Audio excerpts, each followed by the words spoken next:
Hello dear students, welcome again to maths Gurukulam. स्वागत है आपका इन्फिनिटी सीरीज में, जहां पे मैं लेकर आपके लिए फिफ्थ क्वेश्चन लेकर आया हूं जो कि एचसीएफ और एलसीएम पर बेस्ड है। इन क्वेश्चन में खासियत क्या है कि सिर्फ इन क्वेश्चन को सिंगल क्वेश्चन करने से सिर्फ आपका एक ही क्वेश्चन तैयार नहीं होता, बल्कि आपको डिफरेंट कॉन्सेप्ट जो अगले क्वेश्चन में अप्लाई होने वाले हैं वो भी आपको मिल जाते हैं। ठीक है, किस क्वेश्चन में कौन सा कॉन्सेप्ट अप्लाई होगा, कब अप्लाई होगा, वो चीजें भी आपको सीखने को मिलती हैं। तो यहां पर सिर्फ आपको क्वेश्चन का सॉल्यूशन नहीं दिया जाता, एक डिटेल्ड एक्सप्लेनेशन मिलता है। चलिए चलते हैं अपने नए क्वेश्चन में। हमारा नया क्वेश्चन क्या है? Grow more plantation have two rectangular fields of the same width but different length. They are required to plant 84 tree in the smaller field and 231 tree in the larger field। देखो, दो field है हमारे पास जिनका width क्या है, same है।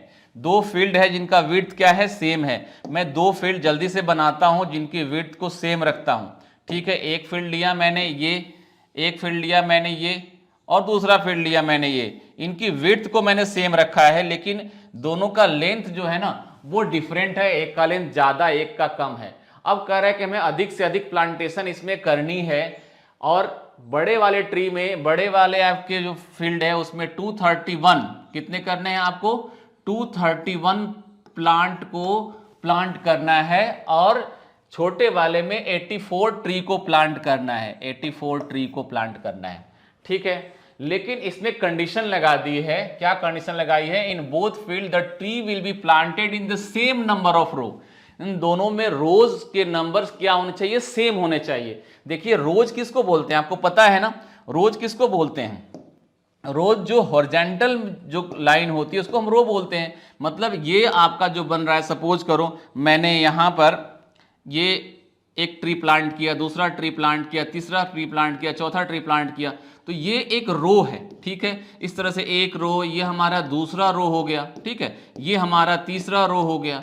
ये सारे रोज हैं। वैसे ही यहां पर पहला रोज ये हो गया, दूसरा रो हो गया, तीसरा रो हो गया। ऐसे हम लोग डिफरेंट रो बना सकते हैं। लेकिन इसमें क्या बोल रहा है कि जितने रोज आप इसमें बनाओगे ना, जितने बनाओ, 3, 4, 5, 10, जितने भी, उतने रोज इसमें ही बनाने हैं। और बन भी सकते हैं क्योंकि पता है कि दोनों के वेट सेम है। अब बात करते हैं कॉलम की। कॉलम में डिफरेंट, क्योंकि इसकी लेंथ ज्यादा है, इसकी लेंथ कम है। इसमें जो कॉलम, ये वाला कॉलम है, जो वर्टिकल लाइन होती है वो कॉलम होती है, ये कॉलम है। तो कॉलम ज्यादा इसमें हो सकते हैं। इसमें कॉलम क्या होंगे? कम होंगे। कॉलम में differ but row will be same. ऐसा इसका कंडीशन है। पहली बात इसने बोल दी है कि हाँ, रोज को सेम होना चाहिए। तो कैसे करें इस क्वेश्चन को? आपके पास क्वेश्चन क्या दिया हुआ आगे देखते हैं। What is the most number of row? Most number of row आपको चाहिए that can be planted in this arrangement, जिसमें हम मैक्सिमम प्लांट अरेंज कर सके। ठीक है, मैक्सिमम नंबर ऑफ रो चाहिए। शो योर वर्क, आपको वर्क शो करना है। If the tree are planted in the number of row obtain in the part 1, how many column will is filled? तो column कितने बनेंगे ये भी बताना है आपको। तो वो बताना है कि मैक्सिमम नंबर ऑफ रो। जैसे ही मैक्सिमम आया और आपको पता है कि एचसीएफ एलसीएम वाला क्वेश्चन, सीधा आप एचसीएफ निकालोगे, और निकालना बनता भी है। लेकिन मैं एक चीज थोड़ा समझाना चाहता हूं कि एचसीएफ क्यों निकाल रहे हैं। इस बात को समझाना चाहता हूं क्योंकि सिर्फ सॉल्यूशन नहीं, बेस्ट एक्सप्लेनेशन यहां मिलता है आपको। चलिए देखते हैं कि अगर आपके पास सपोज करो 231 प्लांट करने हैं, इसमें ट्री प्लांट करने हैं, तो ये 231 कहां से आएगा कि इस रो में जितने होंगे और इस कॉलम जितने होंगे सबको मल्टीप्लाई करके 231 आएगा। मतलब जो, अगर हम रो टोटल R मानते हैं और इसमें कॉलम को C1 मानते हैं कि इसमें C1 कॉलम है, टोटल 1 2 3 4 कर कैसे नाम दिया हमने, तो C1 कॉलम है, या X कॉलम सपोज कर मान लिया। तो ये जो 231 कैसे आएगा? रो और कॉलम को मल्टीप्लाई करके आएगा टोटल। वही चीज यहां पे होगी। कैसे? देखो, अगर मैं 84 को लेता हूं तो हमें क्या करना है? रोज को हमें सेम रखना है। रोज को हमें सेम रखना है।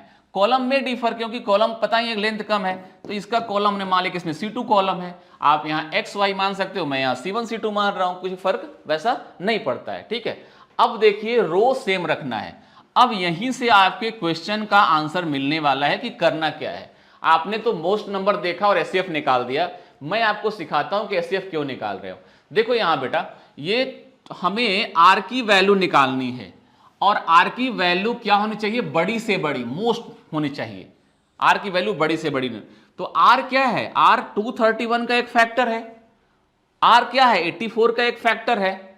तो हमें आर की बड़ी से बड़ी वैल्यू निकालनी है, मतलब हमें वो बड़ा से बड़ा फैक्टर निकालना है जो 231 को भी डिवाइड करे 84 को भी डिवाइड करे। तो हमें क्या निकालना चाहिए इन दोनों का, HCF। हमें क्या निकालना है, हाईएस्ट कॉमन फैक्टर, बड़ा से बड़ा फैक्टर। तो हम क्या निकालेंगे इनका, HCF निकालेंगे, यहां से डिसाइड होगा। तो HCF निकालने जा रहे हैं इनका। तो HCF के लिए मैंने क्या किया, फैक्टराइज किया। तो 231 को फैक्टराइज करो, कितना आएगा, 3 से डिवाइड हो रहा है ना, 3 से डिवाइड हो रहा है, तो 3 हो गया एक तो, और 3 से करेंगे तो 3 से बन जाए 21, 77 बन रहा है, तो 7 हो गया और 11 हो गया, ठीक है। और ये किसका हमने लिया, 231 का, सॉरी 231 का। और 84 का करते हैं फैक्टराइजेशन, तो कितना आएगा, 2 × 2 × 3 12 हो गया, इंटू 7 84 हो गया, ठीक है। ये फैक्टराइजेशन हो गया। HCF निकालिए, क्या कॉमन है, 3 कॉमन है, और क्या कॉमन है, 7 कॉमन है। तो आपका HCF कितना आ गया बेटा, आपका HCF आया कितना, 7 × 3। तो ये HCF जो होगा ये रिक्वायर्ड नंबर ऑफ रो के इक्वल होगा। तो रिक्वायर्ड नंबर ऑफ रोज कितना हो गया बेटा, 21।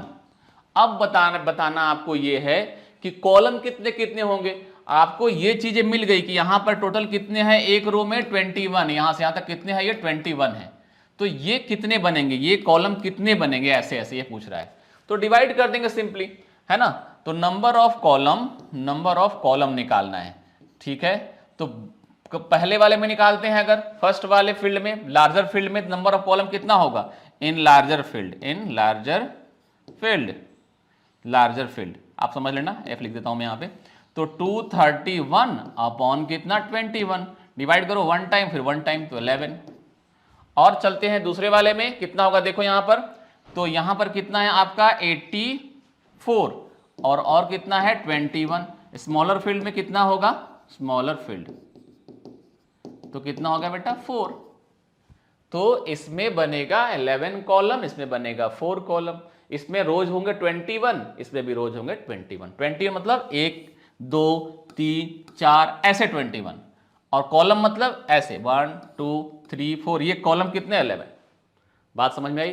तो 21 रोज और कितने कॉलम, इसमें 21 रोज और 11 कॉलम, और इसमें 21 रोज और कितने कॉलम, ओनली 4 कॉलम, ठीक है। तो आई थिंक ये क्वेश्चन बिल्कुल कॉन्सेप्चुअली क्लियर हो चुका है। नेक्स्ट वीडियो में मिलते हैं नए क्वेश्चन के साथ, तब तक के लिए जय हिंद।